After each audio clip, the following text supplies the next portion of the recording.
Nesse vídeo, eu vou tratar do tema exposição fotográfica. Vamos começar acertando aqui a tela com a minha apresentação, certo? Eu vou colocar aqui essa apresentação para me ajudar na explicação. Vamos abrir ela na tela, apresentar aqui. Então, vamos começar pontuando que a exposição é um quesito fundamental em fotografia e ela é composta por três elementos que são a velocidade, abertura e sensibilidade. Por que a exposição fotográfica é tão fundamental na fotografia?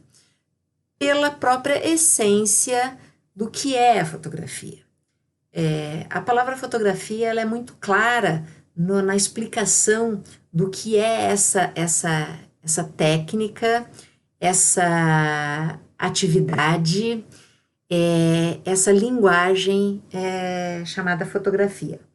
A fotografia é a conjunção da palavra que significa luz com a palavra que significa gravar. Então, gravar com luz é a essência de qualquer fotografia. A primeira fotografia feita lá em 1800 e na década de 1820 e a fotografia que a gente faz agora, quase na década de 2020, elas compartilham da mesma essência, que é gravar uma imagem com luz.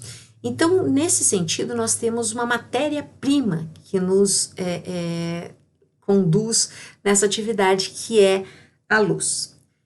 Existem dois quesitos fundamentais aqui, que é uma câmera de orifício, que é um objeto óptico-mecânico, na verdade um fenômeno físico que ocorre, e um suporte fotossensível. Vamos então olhar esse esquema aqui para entender essa conjunção desses dois fenômenos. Ambos os fenômenos são conhecidos há muito tempo e tem um vídeo histórico que fala sobre isso. A câmera obscura, ela é conhecida desde a antiguidade, porque ela comporta o seguinte fenômeno físico. Se eu tenho uma câmera hermeticamente fechada e uma pequena abertura, ocorre o fenômeno de uma projeção do que está lá fora desta câmera iluminado, ele é projetado dentro dessa câmera. Isso eu consigo fazer com uma simples caixa de sapato. Se eu fizer um furo nela, vai ocorrer essa projeção, tá? Então, isso daqui é um fenômeno, e no momento em que esta projeção pode ser fixada num suporte sensível à luz e gravada, e essa gravação perdurou, a gente obteve a fotografia, certo? Então, no vídeo histórico, a gente tem esse detalhamento. Agora, esta câmera ela foi ficando sofisticada com o tempo. Então, nesta câmera, eu tenho uma lente que me ajuda a dar foco a essa projeção. Eu tenho, aqui está representado em vermelho, está grande, mas na verdade ela é uma coisa menor aqui. Eu tenho uma janelinha, uma cortina que abre e fecha, e ela tem o nome de obturador, que me diz quanto tempo essa imagem está sendo exposta à luz. E lá dentro, na fotografia analógica, eu tinha um filme, que era sensível à luz, e hoje eu tenho um sensor sensível à luz. Então, esses três elementos, o obturador, o diafragma e esse suporte fotossensível, vão me dar os elementos de velocidade, ou seja, tempo de exposição, de abertura, ou seja, a quantidade de luz que vai entrar, e a sensibilidade do filme são os fatores que eu vou ajustar na exposição do filme, ou seja, do filme, na exposição fotográfica, ou seja, no tempo de entrada de luz e quantidade de luz para sensibilizar o meu sensor, para obter a fotografia. Para esse vídeo, eu vou trabalhar com um tipo particular de câmera, que é a câmera reflex. Fazendo esquematicamente aqui, eu tenho alguns tipos de câmera. São câmeras compactas, que também são chamadas de point and shot. Hoje os nossos celulares praticamente substituíram, ainda existem dessas câmeras para vender, mas praticamente os nossos celulares substituíram esse tipo de câmera, certo? E o nosso celular, a gente pode colocar aplicativos que nos permitem fazer ajustes e tudo mais, mas basicamente a gente fotografa no automático, com essa filosofia, nessa ideia de point and shot. Aponta e dispara e eu tenho a fotografia. No mercado a gente também encontra câmeras que a gente chama de semiprofissionais, apesar da qualidade ser absurdamente boa, tanto quanto os celulares. A gente tem qualidade fotográfica nos celulares excelentes, não é? Mas aqui são câmeras em que eu posso trocar lente, posso fazer uma série de coisas, mas elas são câmeras já com uma base eletrônica. Eu tenho também ainda câmeras de médio e de grande formato, algumas ainda com chapas sensíveis à luz. Mas aqui nós vamos trabalhar para o vídeo exatamente esse, são câmeras que eram conhecidas como câmera reflex ou SLR, de Single Lens Reflex, e hoje são as DSLR, Digital Single Lens Reflex. Estas câmeras são câmeras em que a gente tem um sistema de espelho, ou seja, a imagem passa pela lente, passa pelo obturador e antes de chegar no filme, um espelho me faz com que essa imagem chegue no meu olho, aqui no visor, e eu estou enxergando exatamente, oticamente, o que está lá fora, certo? Essas mirrorless aqui, elas tiraram esse sisteminha de espelho, eu vejo perfeitamente o que está lá fora, mas eu vejo através de um sensor eletrônico que já me faz a leitura dessa imagem.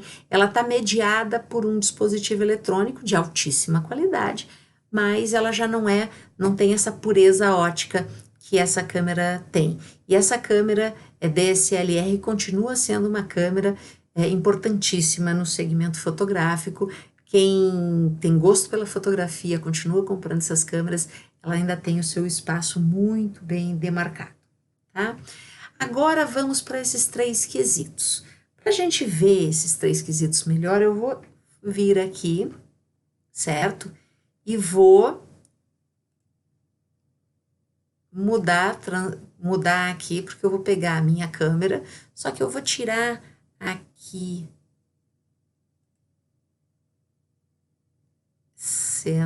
na minha cena eu vou tirar essas legendas aqui, tá? E vou pegar então uma câmera que eu tenho aqui, que é uma câmera analógica. Vou pegar uma lente, certo? Dessa câmera. E, no caso, eu vou mostrar um filme, certo? Mas tudo isso que eu vou apresentar na câmera analógica, eu também tenho na câmera digital, certo? Eu tenho todos esses elementos aqui na câmera digital, só que as câmeras digitais, elas estão muito mais sofisticadas, elas têm uma quantidade de controles enorme, elas são muito mais complexas. Então, a gente vai começar entendendo os fatores fundamentais na câmera analógica. Então, vamos aqui. O primeiro fator que eu vou apresentar é o que eu considero mais simples, que é o fator velocidade. Então, eu tenho aqui, nesta câmera antiga, a gente abria e ela abria o fundo para que a gente colocasse o filme aqui dentro dela. Então, como ela abria, a gente enxerga essa cortininha aqui, que se chama obturador, que vai permitir, vai dar o tempo de entrada de luz para sensibilizar o filme, tá? Então, aqui nessa câmera eu tenho esse anel aqui, que me dá uma série de velocidades. A velocidade em fotografia, ela é medida por fração de segundo. Então, se eu coloco o número 1 aqui, eu estou colocando 1 segundo de exposição. Então, eu coloco 1 segundo e eu abro esta cortininha, abre por 1 segundo antes de fechar. Se eu coloco 100, ela abre por 1/100º de segundo e já fecha. E se eu coloco 1000, ela abre, tem um reflexo, o espelho aqui está refletindo a tela do computador, não é a janelinha que está aberta.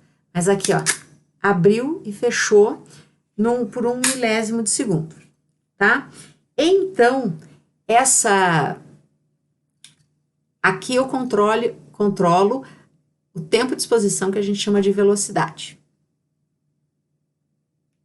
Certo? Bem, então eu mostrei o obturador e mostrei esse tempo de exposição.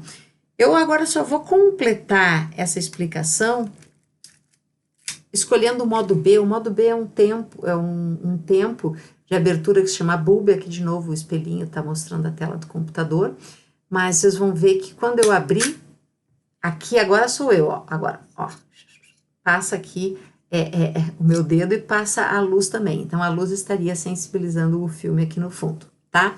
É lógico que se eu ficasse esse tempo todo aqui com a luz entrando, ela ia deixar o filme exposto à luz por muito tempo, e esse filme ia ficar super exposto, ou seja, ele ia ficar totalmente claro, totalmente branco, por essa exposição grande à luz, certo? Tudo isso vai ser explicado melhor quando eu fizer o vídeo de velocidade, tá? Então, fechei o diafragma, fechei a minha câmera e vou pegar agora eu vou pegar a lente, porque a lente vai me dar o outro quesito, que é a abertura. Então, aqui eu tenho uma lente, essa lente ela tem uma série de informações numéricas. Hoje em dia, a gente controla tudo isso no corpo da câmera, mas na câmera analógica a gente controlava na própria lente. Ela tem um diafragma aqui, que eu abro e fecho, certo? E essa abertura, o que acontece? Quando ele tá assim, bem fechado, tá entrando pouca luz. Quando ele tá bem aberto, tá entrando muita luz. E esse nos dá a abertura. Por último, eu tenho o filme, tá? Que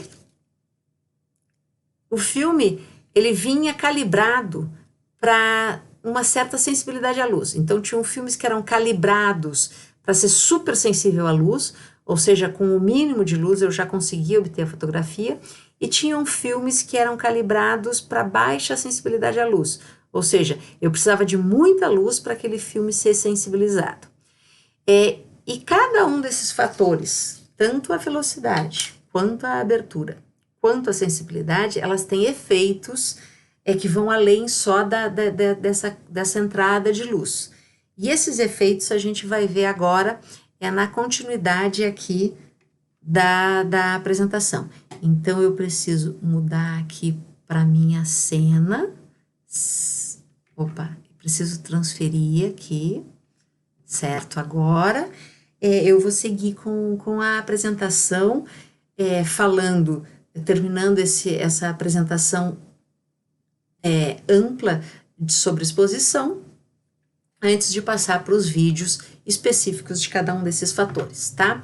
Então, aqui temos a representação da minha câmera, temos aqui a representação de uma lente, essa lente tem um diafragma, esse diafragma nos dá a abertura, e ela é identificada pela letra F, certo?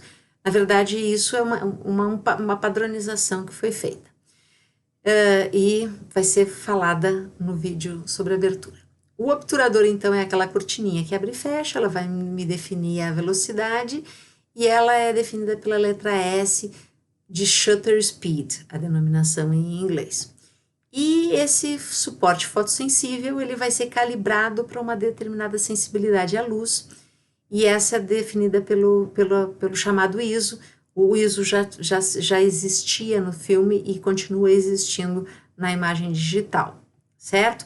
Então, aqui eu tenho uma representação que coloca o shutter speed, ou seja, o S representando a velocidade, e o A como dois pesos de uma balança, ou seja, se eu deixo mais tempo de exposição, eu posso ter menos quantidade de luz, uma abertura menor. Se eu tenho uma maior abertura, eu posso deixar um menor tempo de exposição para uma determinada sensibilidade do filme ou do sensor, tá? Ou melhor dizendo, para uma determinada ISO. Agora, se eu mudo esse ISO, deixo ele mais sensível, eu preciso de menos luz, mas ainda assim eu faço o equilíbrio entre abertura e velocidade. Então, aqui eu tenho essa imagem que mostra o que eu mostrei na câmera, ou seja, essa cortininha aberta e fechada. E eu tenho aqui uma representação do efeito dessa abertura na hora que eu vou fotografar. Então, como eu disse, a abertura é medida numa fração de segundo. Então, imagine que eu tenho uma fração de 1 milésimo de segundo. 1 milésimo de segundo é um tempo muito curto. O obturador abre e fecha tão rápido que se eu tiver um objeto em movimento na frente da câmera, não vai dar tempo dele se deslocar e ele vai ficar congelado no ar. Se eu tiver alguém pulando, nessa fração de 1 milésimo, eu vou pegar a pessoa no ar, porque é tão rápido que abre e fecha o obturador que não dá tempo desse deslocamento. Aqui, se uma bicicleta estiver passando, também não dá tempo de se deslocar, e mesmo um carro. Só carros em altíssima velocidade, ou sei lá, um foguete, ou uma bala de revólver que vão se deslocar num tempo de exposição tão curto, certo? Agora, conforme eu vou aumentando esse tempo de exposição, o que vai acontecendo? Dá tempo desse objeto se deslocar. Então, aqui 1/2 é meio segundo de exposição. Meio segundo dá tempo de uma pessoa correndo passar na frente da câmera. E aí, como ficou todo aquele tempo aberto, vai registrar esse movimento. Vai dar uma foto borrada, certo? Então, aqui eu tenho um esquema que dá os parâmetros básicos dessa exposição. E esse esquema, ele está disponível para os alunos, tá? Eu vou fechar esse vídeo mostrando, falando desse esquema. Aqui eu tenho um exemplo de uma fotografia em que foi tirada com um tempo de exposição baixo, que dá para ver as gotículas de água no ar. Aqui uma outra fotografia tirada com tempo de exposição longo, em que aquela água corre pelo tempo de exposição, e aí, obviamente, numa cascata, ela se junta com a anterior, então eu tenho esse véu aqui que se forma quando eu faço um tempo de exposição maior, e eu tenho as gotículas aqui no ar quando eu tenho um tempo de exposição menor.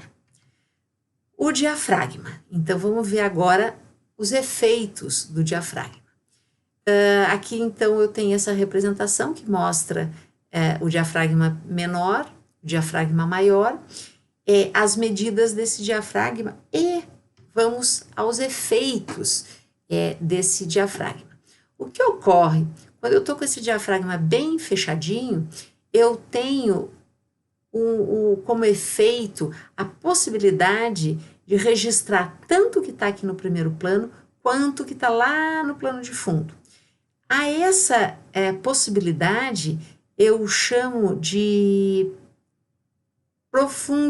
grande profundidade de campo, ou seja, mesmo esse campo da frente, primeiro plano, e o campo do fundo, eles podem ficar em foco. Então, a minha profundidade de campo é grande. Lá a árvore, lá atrás, a garrafa aqui na frente, está tudo em foco, certo? Então, eu tenho uma grande profundidade de campo, e a gente também chama esse efeito de foco infinito.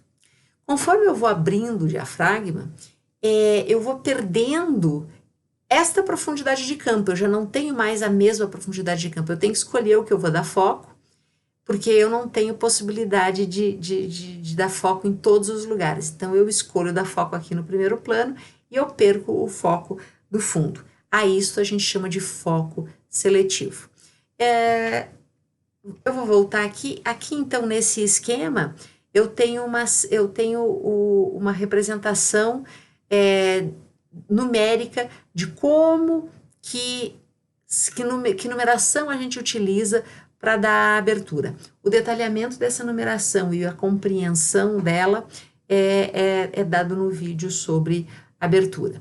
E também aqui eu uso uma analogia para a gente lembrar o que é o que em termos de abertura. É só uma analogia, não é uma explicação técnica. Que seria assim, se eu tenho uma caneta ponta fina, eu consigo fazer detalhamento do desenho, eu consigo fazer fios de cabelo, eu consigo fazer detalhes de pele numa representação com uma caneta fina. E se eu tenho uma caneta grossa, eu vou fazer coisas manchadas e borradas.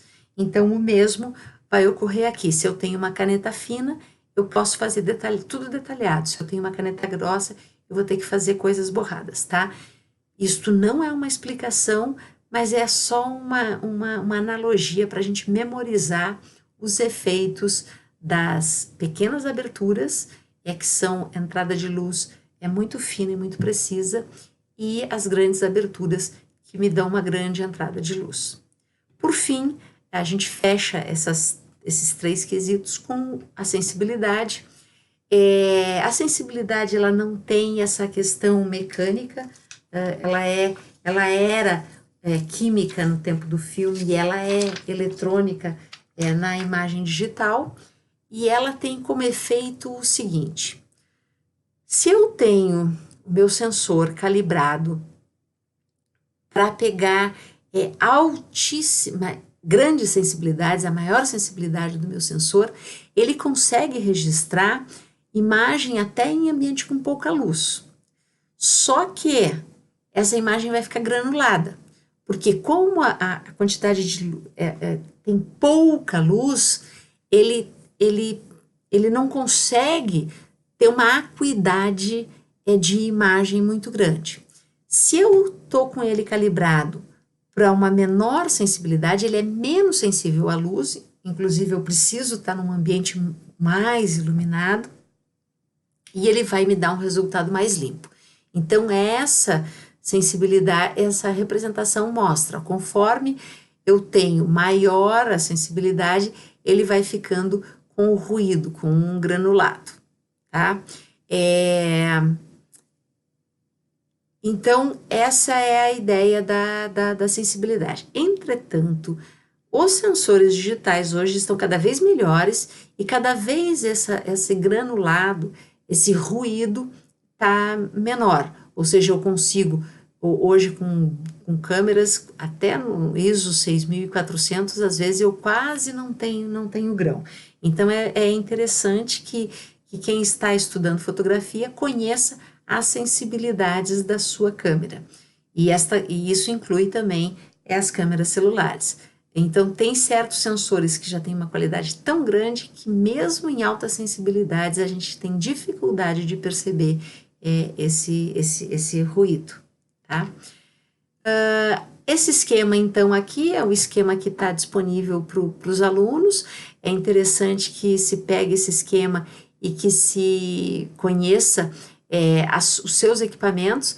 É muito provável que todas as câmeras que vocês tenham um leque de possibilidades de velocidade muito grande, inclusive tempos de exposições menores do que 1/1000 de segundo, bem como tempos de exposições maiores do que 1/4 de segundo.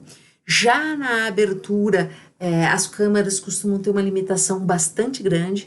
Vai ser difícil alguém que tenha uma câmera que chegue a f32 de fechamento e a f2 de abertura. A lente que eu mostrei aqui de uma câmera analógica tinha mais possibilidade de fazer isso do que as atuais câmeras, lentes das câmeras digitais. Por quê? Porque hoje a gente tem foco automático, a gente tem balanceamento, a gente tem tantos elementos dentro da câmera que é difícil a gente as aberturas que a gente tinha nas câmeras mais simples, nas lentes mais simples.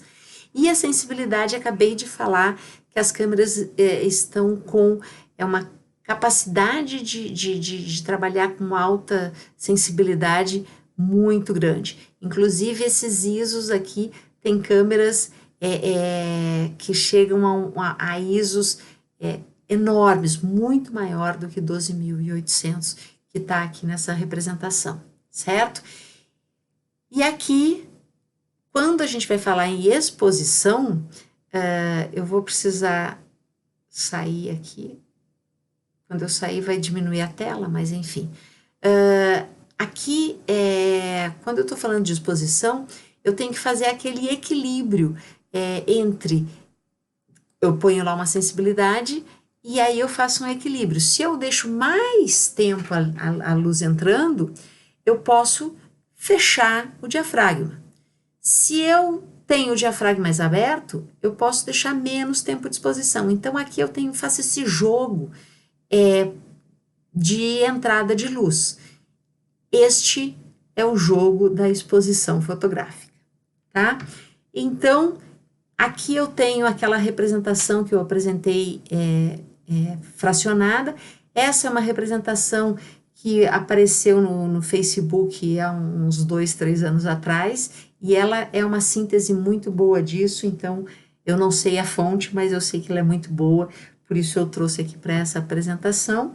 E agora eu vou encerrar aqui, deixa eu voltar aqui para a cena, deixa eu voltar aqui as minhas legendas, e eu vou encerrar dizendo que essa aqui é uma ideia geral de exposição fotográfica e dos seus quesitos velocidade, abertura e sensibilidade. E se alguém tem a intenção de aprender fotografia, é fundamental que compreenda esses 3 elementos, os seus efeitos na fotografia.